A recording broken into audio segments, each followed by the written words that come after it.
네. 오늘은 이슈 토크 시작하기 전에 인터뷰를 하나 하고 넘어가려고 합니다. 지금 이 시각에도 인터넷 포털 실검 상위권에서 이분의 이름을 볼 수가 있는데 포항 지진 관련 발언 때문에 큰 논란이 돼 있는 분입니다. 자유한국당 류여해 최고위원 직접 전화로 연결해서 입장을 좀 들어보겠습니다. 류여해 최고위원님 나와 계십니까? 네, 안녕하세요. 예, 안녕하세요. 네. 참 진짜 계속 검색어에 오르락내리락 글쎄 말입니다. 마음은 좀 많이 무겁습니다. 그러세요? 그럼요. 네. 왜냐하면 제가 했던 말을 그대로 하는 것도 아니고 그 말에서 우리가 흔히 기사를 쓸 때 야마라고 하잖아요. 네. 그러니까 딱 제목을 너무 제목을 이상하게 따요. 유여해 포항 천벌 이렇게 따니까 예.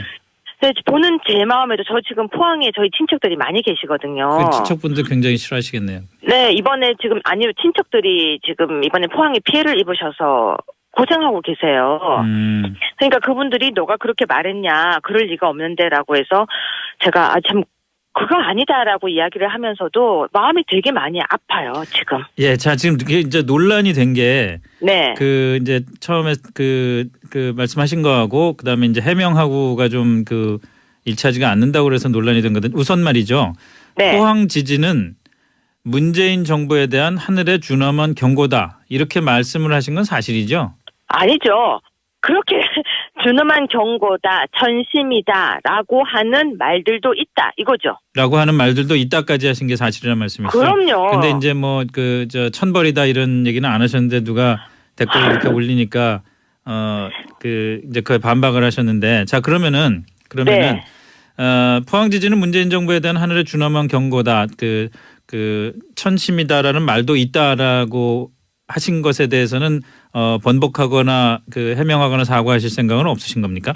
그거는 어떤 뜻이냐면요. 네. 포항에 한 이야기가 아닙니다. 네. 문재인 대통령 정부가 들어설 때 그전에 대통령 선거를 할 때 네. 이해찬 전 의원이 이런 말을 했죠. 보수 개멸이라고요. 네. 그런데 그 당시에 어떤 일들이 있었냐면요. 우리 당, 그러니까 요 며칠 사이에 우리 당 의원이라든지 아니면은 국정원의 국정원장이 한 명 한 명 계속해서 이렇게 소환되고 있는 그런 모습들을 보면서 네. 제가 정말 그 당시에 보수 개멸이라고 하더니 하루하루 없어지니까 무섭다.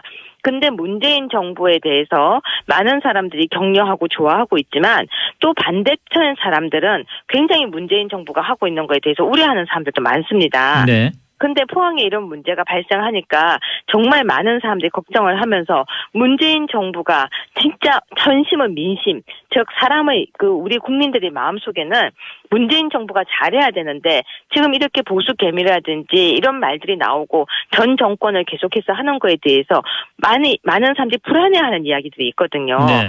그러면서 사람들이 하는 이야기가 댓글도 있고 술자리에서도 이야기하고 또 서로 모였을 때도 이야기하면서 문재인 정부가 정말 저런 말들에 대해서 국민의 말을 기울여야 된다. 하늘의 경고라고 한다. 정말로 문재인 정부가 잘해야 된다라고 하는 말도 있다라는 걸 전달했던 겁니다. 그렇기 때문에 네. 문재인 정부도 이번에 이런 부분에 대해서 정말 경각심을 가지고 우리 국민들이 본인을 추종하는 사람도 있지만 그렇지 않은 사람들이 얼마나 걱정스럽게 바라보는지도 알아달라 문재인 대통령한테 이야기했던 겁니다.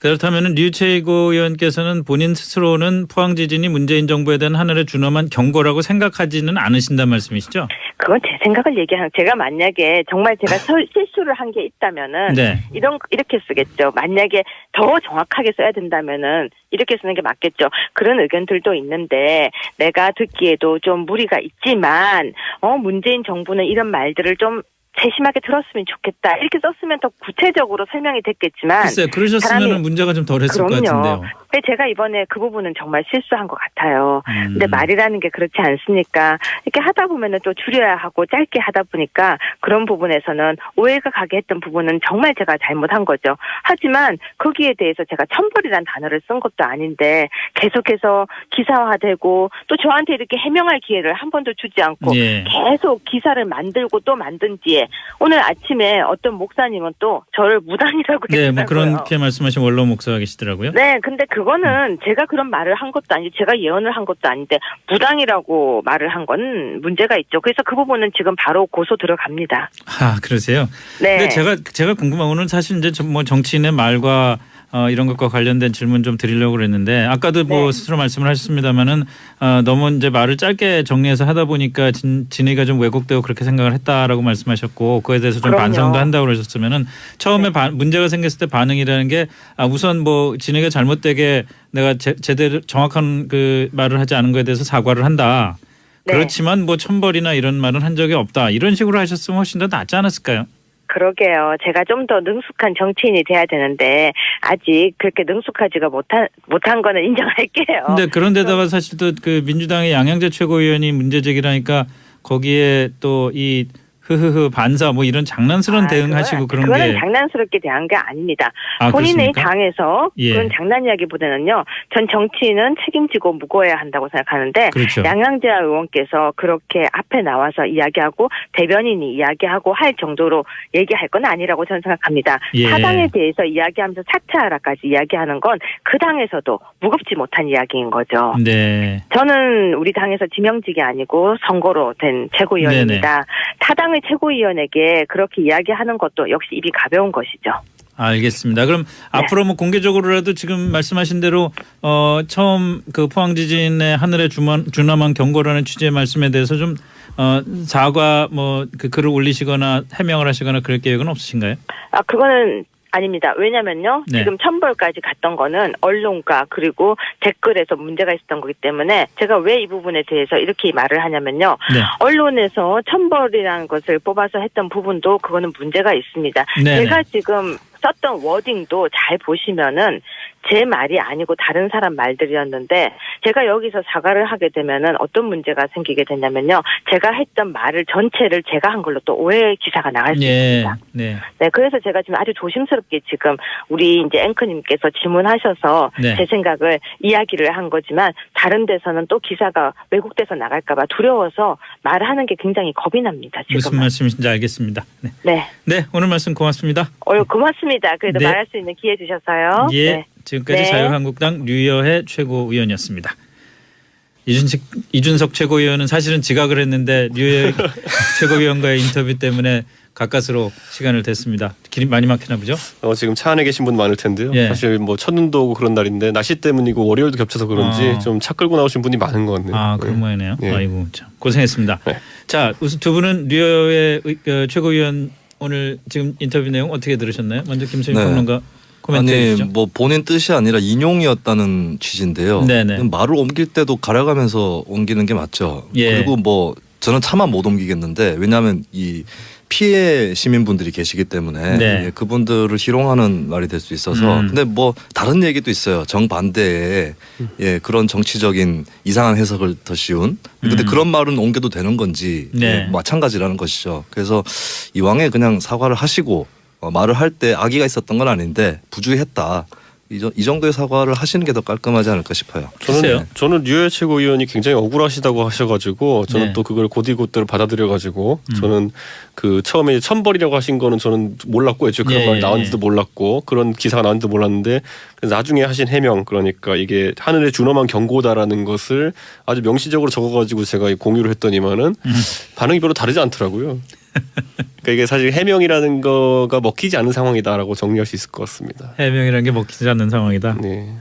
알겠습니다. 사실 왜냐하면 이거는 솔직히 유여해 최고위원 입장에서는 좀 약간 억울할 만도 한 게 자유한국당 지금 지도부에 전체적으로 약간 좀 그 신중하지 못한 언행의 이미지가 좀 덧칠이 돼 있습니다. 그건 아무래도 지금 대표 진영의 홍준표 대표께서 설화가 좀 많았기 때문에 뭐 그런 이미지에 같이 이제 좀 얹혀가시는 느낌도 있긴 있습니다. 자유한국당 그렇죠. 자유한국당 최고위원들이 뭐라고 얘기를 하면은 일단 조금 그 또 뭐 좀 오버하냐 이렇게 보는 시각들이 사실 지금 시점에 좀 있는 것 같아요. 그리고 유여해 최고위원께서 이제 종편 패널 이런 거 많이 하시면서 예. 본인이 이제 평론은 많이 하셨지만 본인이 평론의 대상이 되는 상황은 또 겪어보지 않으셨다 예, 보니까 본인이 평소에 이슈들에 대해 가지고 이 비판하셨던 강도만큼 비판을 받으니까 지금 좀 약간 당황하신 것 같은 느낌이 들긴 합니다. 예. 네, 뭐 그 정도로 하죠. 네. 이슈토크 진행되는 동안요. 청취자 여러분들 문자 참여 기다리겠습니다. 샵 1035로 보내시면 되고요. 짧은 문자 50원, 긴 문자 100원의 과금이 있습니다. 고릴라는 무료고요. 보는 라디오를 보실 분은 김성준의 시사전망대 유튜브 검색창에 김성준의 시사전망대라고 입력하셔도 되고요. 페이스북에 SBS 라디오를 입력하시면은 스튜디오 현장을 함께 느끼실 수가 있습니다. 자, 홍종학 중소벤처기업부 장관 후보자에 대한 인사청문 보고서의 마감 기한이 오늘까지입니다. 그 지난 15일에 문재인 대통령이 다시 좀 보내달라 재송부 요청서를 국회로 보냈는데 오늘에서야 이제 전체 회의가 열렸습니다. 하지만 그 전체 회의에는 이 청문 보고서 건은 안건으로도 오르지도 못하고 끝나버렸습니다. 자, 이거 뭐 애초에 왜 안건으로도 오르지 못한 건가요? 일단은 저는 이거를 기선제압의 용도로 야당 측에서 쓰고 있는 것 같아요. 이제 예산 심사가 다가오고 있는 상황이고 홍종학 장관 후보자는 지금까지 문제가 됐었던 뭐 학벌 관련 발언이나 네.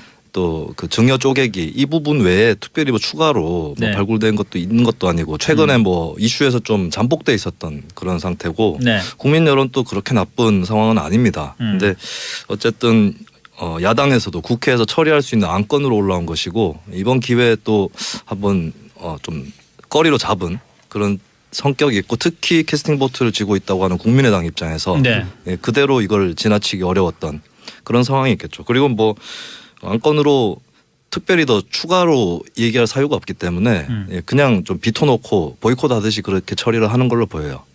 그럼 저는 이제 예. 오히려 좀 다르게 봤던 것이 지금 대통령께서 어쨌든 지금 결과적으로는 홍종학 후보자의 임명을 강행한 것으로 지금 보입니다. 그랬을 때 이제 의회 갈 수 있는 방법은 두 가지가 있는 게 채택을 안 하든지 아니면 부적격 의견으로 채택하든지 지금 이 두 가지 중에 하나거든요. 네. 근데 만약에 부적격 의견으로 채택하게 되면은 그걸 대통령께서 임명 강행했을 때 의회 무시라는 이야기가 나올 수 있습니다. 그렇기 때문에 오히려 이런 부분은 제가 봤을 때 여당에서 이제 원내 지도부가 판단하기에 오히려 무리하게 이런 것을 요구하는 것보다는 차라리 흘려보내자. 예, 차라리 채택하지 않고 대통령께서 임명을 강행하는 거의 모양새가 낫다라고 판단했기 때문에 여당도 그렇게 지금 뭐 강한 의지를 보이고 있지 않은 그런 느낌인 것 같습니다. 그 야당 입장에서도 이게 그렇게 어려운 사안이 아닌 게 어차피 결정권은 대통령이 있기 때문에 그렇죠. 뭐 김희수 후보자 부결 때하고는 좀 양상이 다를 거라서 대통령 임명하는 걸 막을 방법도 없는 거고. 좀 마음 놓고 반대하는 측면이 있죠. 음. 그보다는. 예. 그리고 사실 국민들의 피로감도 어느 정도 있는 게요. 지금 정부가 차려진 지 6개월이 넘었는데 언제까지 이제 조각을 못 맞히느냐 이런 또 비판 여론도 있기 때문에 그렇죠. 비록 이제 홍종학 후보자에 대한 여러 가지 뭐 사실들이 나오긴 했지만 의혹들이 나오긴 했지만은 낙마까지 시킬까에 대해 가지고는 야당도 적극적이진 않은 것 같습니다. 그렇게. 그런 면도 있겠죠. 예. 근데 본질적으로 말이죠. 이게 네. 그 홍종학 후보자라는 개인을 떠나서 앞으로 이 중소벤처기업부 장관 후보자 네. 이거 임명하기 굉장히 힘들겠어요. 이번에도 뭐 몇십 명 만에 네. 됐다고 그러지만 일단 기본적으로 기업인들은 아무도 안 하려고 그러고 그렇죠. 백지 신탁을 자기 재산을 해야 되니까.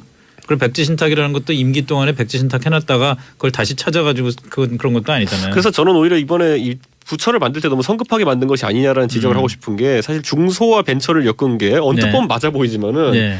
중소기업은 보통 이제 규제를 통해 가지고 영역을 보호하길 원하고요. 네. 벤처는 규제를 풀어가지고 산업을 진흥하고 새로운 아이템을 그래야 찾길 되는 원합니다. 거죠. 그런데 이번에도 그럼 홍종학 후보자는 어떤 쪽이냐? 규제론자거든요. 그렇게 홍종학 후보자가. 예, 여러모로 이제 경제민주화론자고 규제론자이기 때문에 네. 벤처 쪽에서 홍종학 후보자에 대해 가지고 또 탐탁치 않은 약간 이런 눈빛을 보였거든요. 그러다 보니까 언뜻 보면 중소벤처부라는 게 예. 같이 묶이면 괜찮을 것 같다라는 생각이 들지만은 또 따지고 보면 장관이 성향이 한쪽으로 몰리게 되면 둘 중에 하나는 좀 약간 피를 볼 수밖에 없는 구조다 이런 이야기도 그럴 수도 있습니다. 있겠네. 예. 김수희 평론가 어떻게 네. 보십니까? 앞으로 그래서 이 뭐 딱히 지원할 사람도 별로 없고 예. 만만한 것은 결국에 임명하는 사람 입장에서나 예, 예. 통과시켜주는 입장에서나 정치인. 예, 그렇죠. 정치인. 현직 의원으로 가는 관례가 굳혀지지 않을까 싶고 이번에도 홍종학 후보도 결과적으로 그런 거죠. 전직이라서 좀 더 어려움을 겪고 있을 수도 그렇죠. 있어요. 네. 현직이라면 좀 더 무사 통과됐다. 맞아요. 네. 그렇죠. 이번에 박영선 의원도 솔직히 말하면 하마평가 오르지 않았습니까? 예. 그런 것처럼 아마 이 분은 아마 그 지금까지 여성부가 소위 말하는 여성 의원들의 장관 부처처럼 이렇게 되어버린 그렇죠. 것처럼 네. 사실 전문가들이 더 있음에도 불구하고 항상 그렇게 결론밖에 안 났던 것처럼 벤처부도 약간 앞으로 인선 과정에 어려움이 있을 것 같습니다. 아니 근데 참 저런 면도 있어요. 우리가 흔히 그 우리나라 바둑이 세계를 제패하는 이유가 문화관광부에 바둑과가 없어서 그런다 그러잖아요. 그 결국 규제에 대한 굉장히 이제 시니컬한 그 네, 그렇죠. 비판인 건데 네. 중소벤처기업부가 과연 벤처 창달에 공헌을 할 수 있을지.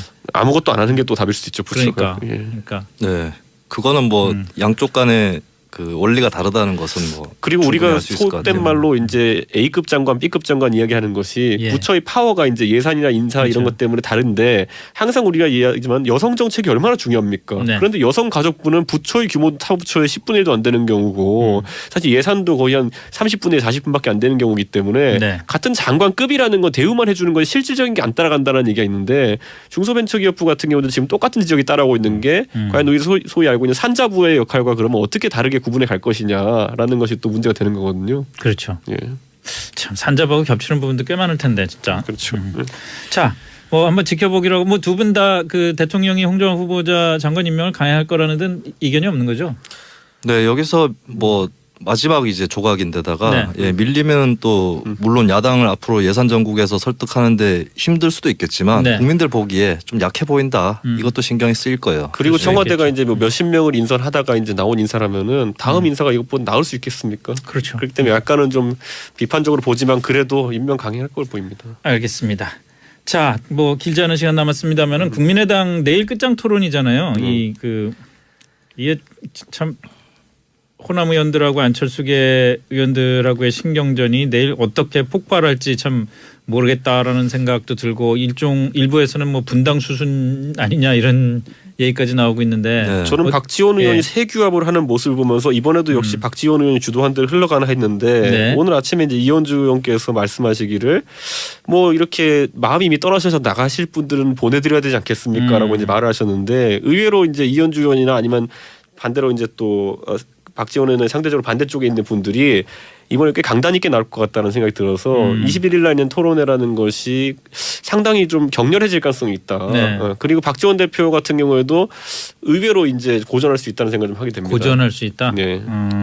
근데 양쪽 간에 헤어져 가지고 앞으로 활로가 썩 있는 것도 아니거든요. 호남파라고 해서 무작정 민주당으로 복당할 수 있는 것도 아니고. 그렇겠죠. 예, 그분들도 또 민주당에서 나름의 사연이 있어서 나온 분들이고 그렇죠. 그렇게 네. 가볍게 돌아가고 싶지 않을 텐데 예, 그리고 저는 이제 안철수 대표의 속내를 도저히 모르겠어요. 그 호남을 진짜 떼고 갈 수 있다는 것인지 그리고 이제 그게 아니라 결정적으로 그냥 호남 중진들이 피곤하다 네. 이거 아니에요? 왜 아무리- 사사건건 간섭하냐 이거 있죠. 네, 아무리 피곤해도 그걸 떨치고 갈 수는 없는 지금까지 역대 선거에서 호남이 안철수의 성패를 좌우했기 때문에 예. 그리고 이제 제2당으로 도약해야 된다라는 발언을 하고 있는데 아니 그 바른정당이랑 통합을 한다고 해도 제3당인 것이고 그러면 제2당이 되려면 뭐 대규모 정계 개편이 있거나 아니면 총선까지 시간을 상당히 그런 기다려야 거 되는 아닌가? 거죠. 서울 수도권의 당신의 네. 인기도 그다음에 안철수는 PK, 유승민은 TK 합치면은 TK, PK가 서울 네. 수도권을 다 먹을 수 있다 이런. 네. 정치를 그렇게 덧셈으로 보면 참 곤란한데 제가 봤을 때 지금 그런데 아까 김수민 의원 말한 점에 대해 가지고 안철수 의원이 호남에 대해서 미련을 가지려면은 지금 일정 정도의 호남 지지가 따라와야 됩니다. 근데 지금 국민의당이 호남 지지세라는 게 과거에 진짜 잘 나갈 때 비해 가지고 거의 뭐 미미한 수준이기 때문에 네. 오히려 호남 중진들이 있어도 그렇다는 걸 알고 있기 때문에 크게 그런 것들이 그러니까 그런 점이 중진들 좀 있을 것 덕분이다라는 느낌을 안 받고 있는 것 같아요. 안철수 대표가. 네. 그러니까 내학이 나름에 달렸다 그거라는 거는 그렇기 때문에 그분들의 존재 자체가 고지주를 담보하지 않는다는 생각이기 때문에 이런 행동들을 하는 것 같습니다. 근데 그렇게 해서 인적으로 이탈을 하게 되면 어쨌든 타격을 받을 텐데 네. 예, 뭘 노리고 하는 것인지 제가 예전에도 한번 말씀드렸지만 실제로 안철수 유승민이 통합하면 두 사람은 좀 정치적으로 모자란 사람들이다. 통합 안 할 정도로까지 해서 이 거대 양당의 어떤 그 구심력을 이겨낼 그 정도 수준에 그쳐야 될 텐데 예, 제가 좀 이해를 할 수 없는 좀 끝까지 가는 태도를 보이고 있고 그리고 이제 또 뭐 교섭단체를 따로 한 지붕 두 가족처럼 예. 꾸리겠다 이런 얘기도 나오는데 이거 국회법을 보니까 안 예. 되죠. 예, 20석 이상의 정당은 자동으로 하나의 교섭단체고 예. 그렇지 않은 경우에는 교섭단체에 속하지 않은 사람들끼리만 교섭단체를 뭐 복수의 정당끼리든 구성할 수 있게 돼 있어서 예, 그것도 그냥 일단 뱉어본 얘기인 것 같고 어디로 갈지 그러니까 그 안에 의미는 20명 이상 됐고 나갈 수 있다라는 의미를 얘기하는 건데 이게 양쪽 다 말이 안 되는 게 분당을 뭐냐면 해야 되는 거죠. 나가려면 비례는 못 나갑니다. 자기 발로. 그렇죠. 그렇죠. 그렇기 때문에 지역구 의원 중에 20명 지금 한 27분 정도 되는데 그중 20명을 데리고 있다는 건 말이 안 되기 때문에 네. 둘 다 지금 소위 말하는 그냥 엄포를 놓고 있다 이렇게 해석할 수 있을 것 같습니다. 알겠습니다. 자 오늘 여기까지 하죠. 김수민 시사평론가 이준석 바른정당 전 최고위원이었습니다. 함께 느끼실 수가 있습니다. 자 홍종학 중소벤처기업부 장관 후보자에 대한 인사청문 보고서의 마감 기한이 오늘까지입니다. 그 지난 15일에 문재인 대통령이 다시 좀 보내달라 재송부 요청서를 국회로 보냈는데 오늘에서야 이제 전체 회의가 열렸습니다. 하지만 그 전체 회의에는 이 청문 보고서 건은 안건으로도 오르지도 못하고 끝나버렸습니다. 자, 이거 뭐 애초에 왜 안건으로도 오르지 못한 건가요? 일단은 저는 이거를 기선제압의 용도로 야당 측에서 쓰고 있는 것 같아요. 이제 예산 심사가 다가오고 있는 상황이고 홍종학 장관 후보자는 지금까지 문제가 됐었던 뭐 학벌 관련 발언이나 네. 또 그 증여 쪼개기 이 부분 외에 특별히 뭐 추가로 네. 뭐 발굴된 것도 있는 것도 아니고 최근에 뭐 이슈에서 좀 잠복돼 있었던 그런 상태고 네. 국민 여론도 그렇게 나쁜 상황은 아닙니다. 근데 어쨌든 야당에서도 국회에서 처리할 수 있는 안건으로 올라온 것이고 이번 기회에 또 한번 좀 거리로 잡은 그런 성격이 있고 특히 캐스팅 보트를 쥐고 있다고 하는 국민의당 입장에서 네. 그대로 이걸 지나치기 어려웠던 그런 상황이 있겠죠. 그리고 뭐 안건으로 특별히 더 추가로 얘기할 사유가 없기 때문에 그냥 좀 비토놓고 보이콧 하듯이 그렇게 처리를 하는 걸로 보여요. 그럼 저는 이제 예. 오히려 좀 다르게 봤던 것이 지금 대통령께서 어쨌든 지금 결과적으로는 홍종학 후보자는 임명을 강행한 것으로 지금 보입니다. 그랬을 때 이제 의회 갈 수 있는 방법은 두 가지가 있는 게 채택을 안 하든지 아니면 부적격 의견으로 채택하든지 지금 이 두 가지 중에 하나거든요. 네. 근데 만약에 부적격 의견으로 채택하게 되면은 그걸 대통령께서 임명 강행했을 때 의회 무시라는 이야기가 나올 수 있습니다. 그렇기 때문에 오히려 이런 부분은 제가 봤을 때 여당에서 이제 원내 지도부가 판단하기에 오히려 무리하게 이런 것을 요구하는 것보다는 차라리 흘려보내자. 차라리 채택하지 않고 대통령께서 임명을 강행하는 거의 모양새가 낫다라고 판단했기 때문에 여당도 그렇게 지금 뭐 강한 의지를 보이고 있지 않은 그런 느낌인 것 같습니다. 그 야당 입장에서도 이게 그렇게 어려운 사안이 아닌 게 어차피 결정권은 대통령이 있기 때문에 그렇죠. 뭐 김희수 후보자 부결 때하고는 좀 양상이 다를 거라서 대통령 임명하는 걸 막을 방법도 없는 거고. 좀 마음 놓고 반대하는 측면이 있죠. 그보다는. 네. 그리고 사실 국민들의 피로감도 어느 정도 있는 게요. 지금 정부가 차려진 지 6개월이 넘었는데 언제까지 이제 조각을 못 맞히느냐 이런 또 비판 여론도 있기 때문에 그렇죠. 비록 이제 홍종학 후보자에 대한 여러 가지 뭐 사실들이 나오긴 했지만 의혹들이 나오긴 했지만은 낙마까지 시킬까에 대해 가지고는 야당도 적극적이진 않은 것 같습니다. 그렇게. 그런 면도 있겠죠. 예. 근데 본질적으로 말이죠. 이게 그 홍종학 후보자라는 개인을 떠나서 앞으로 이 중소벤처기업부 장관 후보자 네. 이거 임명하기 굉장히 힘들겠어요. 이번에도 뭐 몇십 명 만에 네. 됐다고 그러지만 일단 기본적으로 기업인들은 아무도 안 하려고 그러고 그렇죠. 백지 신탁을 자기 재산을 해야 되니까.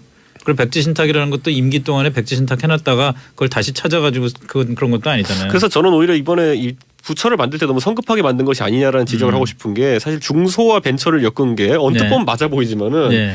중소기업은 보통 이제 규제를 통해 가지고 영역을 보호하기 원하고요. 네. 벤처는 규제를 풀어가지고 산업을 진흥하고 새로운 아이템을 그래야 찾기 되는 원합니다. 거죠. 그런데 이번에도 그럼 홍종학 후보자는 어떤 쪽이냐? 규제론자거든요. 그렇게 홍종학 후보자가. 예, 여러모로 이제 경제민주화론자고 규제론자이기 때문에 네. 벤처 소리해야 된다. 하늘의 경고라고 한다. 정말로 문재인 정부가 잘해야 된다라고 하는 말도 있다라는 걸 전달했던 겁니다. 그렇기 때문에 네. 문재인 정부도 이번에 이런 부분에 대해서 정말 경각심을 가지고 우리 국민들이 본인을 추종하는 사람도 있지만 그렇지 않은 사람들이 얼마나 걱정스럽게 바라보는지도 알아달라. 문재인 대통령한테 이야기했던 겁니다. 그렇다면 류채고 의원께서는 본인 스스로는 포항 지진이 문재인 정부에 대한 하늘의 준엄한 경고라고 생각하지는 않으신다는 말씀이시죠? 그건 제 생각을 얘기하는 제가 만약에 정말 제가 실수를 한 게 있다면은 네. 이렇게 쓰겠죠. 만약에 더 정확하게 써야 된다면은 이렇게 쓰는 게 맞겠죠. 그런 의견들도 있는데 내가 듣기에도 좀 무리가 있지만 문재인 정부는 이런 말들을 좀 세심하게 들었으면 좋겠다. 이렇게 썼으면 더 구체적으로 설명이 됐겠지만 글쎄요. 그러셨으면 문제가 좀 덜했을 것 같은데요. 근데 제가 이번에 그 부분은 정말 실수한 것 같아요. 근데 말이라는 게 그렇지 않습니까? 이렇게 하다 보면은 또 줄여야 하고 짧게 하다 보니까 그런 부분에서는 오해가 가게 했던 부분은 정말 제가 잘못한 거죠. 하지만 거기에 대해서 제가 천벌이란 단어를 쓴 것도 아닌데 계속해서 기사화되고 또 저한테 이렇게 해명할 기회를 한 번도 주지 않고 예. 계속 기사를 만들고 또 만든 뒤에 오늘 아침에 어떤 목사님은 또 저를 무당이라고 네, 뭐 했더라고요. 그렇게 말씀하신 원로 목사가 계시더라고요. 네, 근데 그거는 제가 그런 말을 한 것도 아니고 제가 예언을 한 것도 아닌데 무당이라고 말을 한 건 문제가 있죠. 그래서 그 부분은 지금 바로 고소 들어갑니다. 아, 그러세요? 네. 근데 제가 궁금한 거는 사실 이제 뭐 정치인의 말과 이런 것과 관련된 질문 좀 드리려고 그랬는데 아까도 뭐 네. 스스로 말씀을 하셨습니다마는 너무 이제 말을 짧게 정리해서 하다 보니까 진위가 좀 왜곡되고 그렇게 생각을 했다라고 말씀하셨고 그에 대해서 좀 그럼요. 반성도 한다고 그러셨으면은 처음에 문제가 생겼을 때 반응이라는 게 우선 뭐 진위가 잘못되게 내가 제대로 정확한 그 말을 하지 않은 거에 대해서 사과를 한다. 네. 그렇지만 뭐 천벌이나 이런 말은 한 적이 없다. 이런 식으로 하셨으면 훨씬 더 낫지 않았을까요? 그러게요. 제가 좀 더 능숙한 정치인이 돼야 되는데 아직 그렇게 능숙하지가 못한 거는 인정할게요. 근데 그런데다가 사실 또 그 민주당의 양양재 최고위원이 문제 제기를 하니까 거기에 또 이 흐흐흐 반사 뭐 이런 장난스러운 대응하시고 그런 그거는 게 장난스럽게 대한 게 아닙니다. 아, 본인의 그렇습니까? 당에서 예. 그런 장난이야기보다는요. 전 정치인은 책임지고 무거워야 한다고 생각하는데 그렇죠. 양양재 의원께서 그렇게 앞에 나와서 이야기하고 대변인이 이야기하고 할 정도로 얘기할 건 아니라고 저는 생각합니다. 예. 사당에 대해서 이야기하면서 사퇴하라까지 이야기하는 건 그 당에서도 무겁지 못한 이야기인 거죠. 네. 저는 우리 당에서 지명직이 아니고 선거로 된 최고위원입니다. 타당의 최고위원에게 그렇게 이야기하는 것도 역시 입이 가벼운 것이죠. 알겠습니다. 그럼 앞으로 뭐 공개적으로라도 지금 말씀하신 대로 처음 그 포항 지진의 하늘에 준엄한 경고라는 취지의 말씀에 대해서 좀 사과 뭐 그 글을 올리시거나 해명을 하시거나 그럴 계획은 없으신가요? 그거는 아닙니다. 왜냐면요. 네. 지금 천벌까지 갔던 거는 언론과 그리고 댓글에서 문제가 있었던 거기 때문에 제가 왜 이 부분에 대해서 이렇게 말을 하냐면요. 네. 언론에서 천벌이 쪽에서 홍정원 후보자에 대해 가지고 또 탐탁치 않은 약간 이런 눈빛을 보였거든요. 그러다 보니까 언뜻 보면 중소벤처뷰라는 게 예. 같이 묶이면 괜찮을 것 같다라는 생각이 들지만은 또 따지고 보면 장관이 성향이 한쪽으로 몰리게 되면 둘 중에 하나는 좀 약간 피를 볼 수밖에 없는 구조다 이런 이야기도 그럴 수도 있습니다. 있겠네. 예. 김수희 평론가 어떻게 네, 보십니까? 앞으로 그래서 이 뭐 딱히 지원할 사람도 별로 없고 예. 만만한 것은 결국에 임명하는 사람 입장에서나 예, 예. 통과시켜주는 입장에서나 정치인. 예, 그렇죠. 현직 의원으로 가는 관례가 굳혀지지 않을까 싶고 이번에도 홍종학 후보도 결과적으로 그런 거죠. 전직이라서 좀 더 어려움을 겪고 있을 수도 그렇죠. 있어요. 네. 현직이라면 좀 더 무사 통과됐다. 맞아요. 네. 그렇죠. 이번에 박영선 의원도 솔직히 말하면 화합회가 오르지 않았습니까? 예. 그런 것처럼 아마 이 분은 아마 그 지금까지 여성부가 소위 말하는 여성 의원들의 장관 부처처럼 이렇게 되어버린 그렇죠. 것처럼 네. 사실 전문가들이 더 있음에도 불구하고 항상 그렇게 결론밖에 안 났던 것처럼 벤처부도 약간 앞으로 인선 과정에 어려움이 있을 것 같습니다. 아니 근데 참 저런 면도 있어요. 우리가 흔히 그 우리나라 바둑이 세계를 제패하는 이유가 문화관광부에 바둑과가 없어서 그런다 그러잖아요. 그 결국 규제에 대한 굉장히 이제 시니컬한 그 네, 그렇죠. 비판인 건데 네. 중소벤처기업부가 과연 벤처 창달에 공헌을 할 수 있을지. 아무것도 안 하는 게 또 답일 수도 있죠. 부처가. 그러니까. 예. 그러니까. 네, 그거는 뭐 양쪽 간에 그 원리가 다르다는 것은 뭐 그리고 충분히 우리가 알수 있을 것 속된 같아요. 말로 이제 A급 장관, B급 장관 이야기하는 것이 예. 부처의 파워가 이제 예산이나 인사 그렇죠. 이런 것 때문에 다른데 항상 우리가 이야기하지만 여성 정책이 얼마나 중요합니까? 네. 그런데 여성가족부는 부처의 규모 타부처의 10분의 1도 안 되는 경우고 사실 예산도 거의 한 30분의 40분밖에 안 되는 경우이기 때문에 네. 같은 장관급이라는 건 대우만 해주는 건 실질적인 게 안 따라간다는 얘기가 있는데 중소벤처기업부 같은 경우도 지금 똑같은 지적이 따라오고 있는 게 과연 우리 소위 알고 있는 산자부의 역할과 그러면 어떻게 다르게 구분해 갈 것이냐라는 것이 또 문제가 되는 거거든요. 그렇죠. 예, 참 산자하고 겹치는 부분도 꽤 많을 텐데 진짜. 그렇죠. 자, 뭐 한번 지켜보기로 하고 뭐 두 분 다 그 대통령이 홍정학 후보자 장관 임명을 강행할 거라는 데는 이견이 없는 거죠. 네, 여기서 뭐 마지막 이제 조각인데다가 네. 예, 밀리면 또 물론 야당을 앞으로 예산 전국에서 설득하는데 힘들 수도 있겠지만 네. 국민들 보기에 좀 약해 보인다. 이것도 신경이 쓰일 거예요. 그리고 그렇죠. 청와대가 이제 뭐 몇십 명을 인선하다가 이제 나온 인사라면은 다음 인사가 이것보다 나을 수 있겠습니까? 그렇죠. 그렇기 때문에 약간은 좀 비판적으로 보지만 그래도 임명 강행할 걸 보입니다. 알겠습니다. 자, 뭐 길지 않은 시간 남았습니다만은 국민의당 내일 끝장 토론이잖아요. 이게 참 호남 의원들하고 안철수계 의원들하고의 신경전이 내일 어떻게 폭발할지 참 모르겠다라는 생각도 들고 일부에서는 뭐 분당 수순 아니냐 이런 얘기까지 나오고 있는데 네. 저는 박지원 의원이 예. 세규합을 하는 모습을 보면서 이번에도 역시 박지원 의원이 주도한 대로 흘러가나 했는데 네. 오늘 아침에 이제 이현주 의원께서 말씀하시기를 뭐 이렇게 마음이 이미 떨어져서 나가실 분들은 보내드려야 되지 않겠습니까라고 이제 말을 하셨는데 의외로 이제 이현주 의원이나 아니면 반대로 이제 또 박지원 의원의 상대적으로 반대쪽에 있는 분들이 이번에 꽤 강단 있게 나올 것 같다는 생각이 들어서 21일 날 있는 토론회라는 것이 상당히 좀 격렬해질 가능성이 있다. 네. 그리고 박지원 대표 같은 경우에도 의외로 이제 고전할 수 있다는 생각을 좀 하게 됩니다. 네.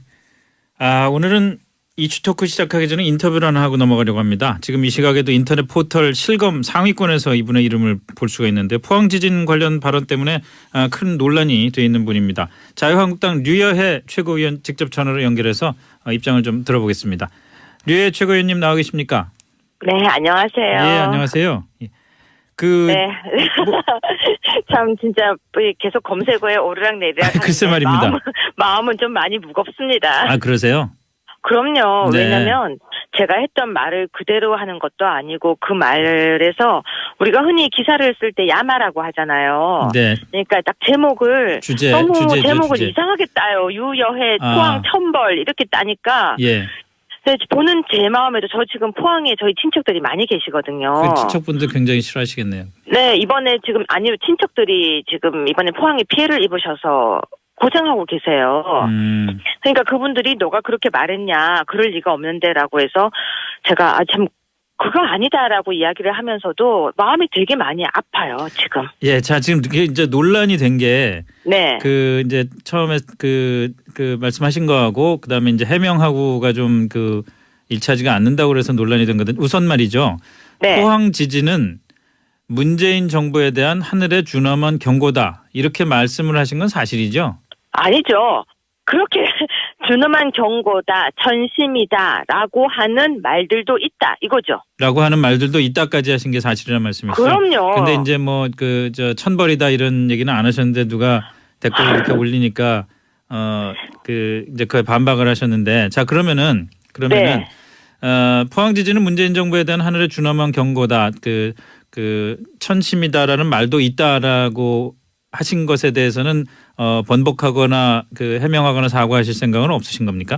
그거는 어떤 뜻이냐면요. 네. 포항의 한 이야기가 아닙니다. 네. 문재인 대통령 정부가 들어설 때 그전에 대통령 선거를 할 때 네. 이해찬 전 의원이 이런 말을 했죠. 보수 개멸이라고요. 네. 그런데 그 당시에 어떤 일들이 있었냐면요. 우리 당, 그러니까 요 며칠 사이에 우리 당 의원이라든지 아니면은 국정원의 국정원장이 한 명 한 명 계속해서 이렇게 소환되고 있는 그런 모습들을 보면서 네. 제가 정말 그 당시에 보수 개멸이라고 하더니 하루하루 없어지니까 무섭다.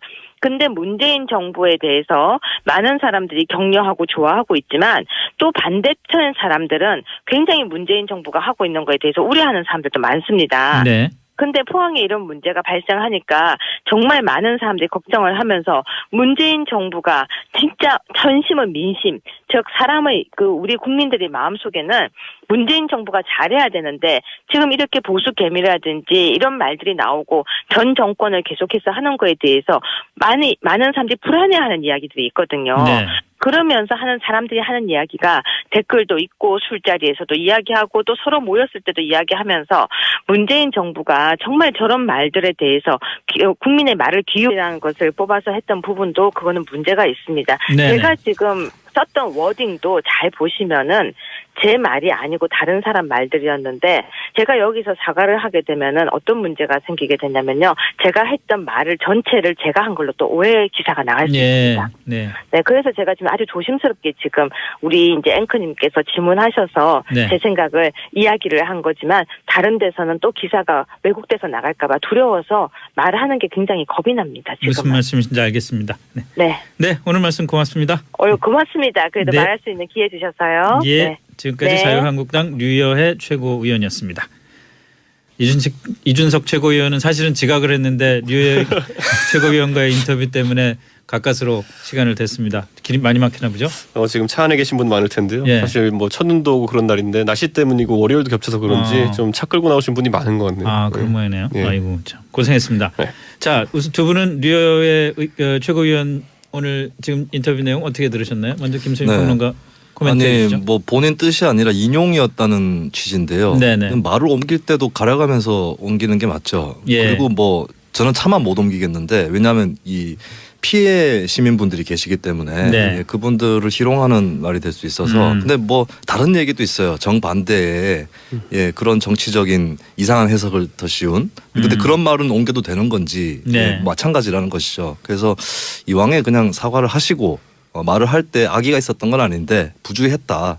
이 정도의 사과를 하시는 게 더 깔끔하지 않을까 싶어요. 글쎄요. 저는 류호열 최고위원이 굉장히 억울하시다고 하셔가지고 저는 네. 또 그걸 곧이곧대로 받아들여가지고 저는 그 처음에 천벌이라고 하신 거는 저는 몰랐고 애초에 그런 예, 말이 예, 나왔는지도 몰랐고 그런 기사가 나왔는지도 몰랐는데 나중에 하신 해명 그러니까 이게 하늘에 준엄한 경고다라는 것을 아주 명시적으로 적어가지고 제가 공유를 했더니만은 반응이 별로 다르지 않더라고요. 그러니까 이게 사실 해명이라는 거가 먹히지 않는 상황이다라고 정리할 수 있을 것 같습니다. 해명이라는 게 먹히지 않는 상황이다. 네. 알겠습니다. 사실 왜냐하면 이거는 솔직히 유효 최고위원 입장에서는 좀 약간 억울할 만도 한 게 자유한국당 지금 지도부에 전체적으로 약간 좀 그 신중하지 못한 언행의 이미지가 좀 덧칠이 돼 있습니다. 그건 아무래도 지금 대표 진영의 홍준표 대표께서 설화가 좀 많았기 때문에 뭐 그런 이미지에 같이 이제 좀 얹혀가시는 느낌도 있긴 있습니다. 자유한국당 그렇죠. 자유한국당 최고위원들이 뭐라고 얘기를 하면은 일단 조금 그 또 뭐 좀 오버하냐 이렇게 보는 시각들이 사실 지금 시점에 좀 있는 것 같아요. 그리고 유효 최고위원께서 이제 종편 패널 이런 거 많이 하시면서 예. 본인이 이제 평론은 많이 하셨지만 본인이 평론의 대상이 되는 상황은 또 겪어보지 않으셨다 예, 보니까 본인이 평소에 이슈들에 대해 가지고 이 비판하셨던 강도만큼 비판을 받으니까 지금 좀 약간 당황하신 것 같은 느낌이 들긴 합니다. 예. 네, 뭐 그 정도로 하죠. 네. 이슈토크 진행되는 동안요. 청취자 여러분들 문자 참여 기다리겠습니다. 샵 1035로 보내시면 되고요. 짧은 문자 50원, 긴 문자 100원의 과금이 있습니다. 고릴라는 무료고요.